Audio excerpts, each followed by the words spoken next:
আল্লাহ পরওয়ারদিগার আলম আমাদের 21 জন কারাবন্দী সেনানী ভাই আল্লাহ এদেরকে মুক্ত করার জন্য যে রায়ার ফোরাম যে কষ্ট করেছেন আল্লাহ ওনাদের এই কষ্টের বদলা আপনার কুদরতের হাতে নসিব করুন। আল্লাহ আমাদের আহলুস সুন্নাতের পক্ষ থেকে বাংলাদেশ ফোরামের পক্ষ থেকে আল্লাহ যে কষ্ট করা হয়েছে আল্লাহ এর প্রতিদিন আপনি নসিব করুন। আল্লাহ আজকে আমাদের 21 জন এই গাজী মিল্লত হয়েছে, এরা দিনের জন্য সুন্নিয়তের জন্য মজলুমের পক্ষে তারা কাজ করতে গিয়ে কারাবন্দী হয়ে গ্রহণ করেছে। আল্লাহ কারাগারকে তারা নাত রসুলের আড্ডাখানায় পরিণত করেছিল।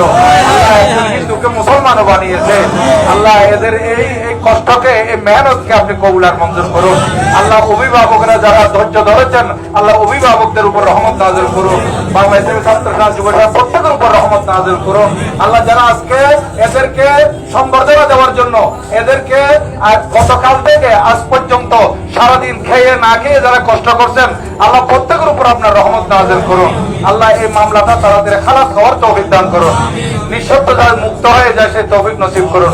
আল্লাহ মতিন ভাই এতক্ষণ পর্যন্ত ইসলামী ফন্ডের চেয়ারম্যানের মধ্যে যে ঘোষণা দিয়েছেন এগুলো আমাদেরকে বাস্তবায়ন করার তৌফিক দান করুন।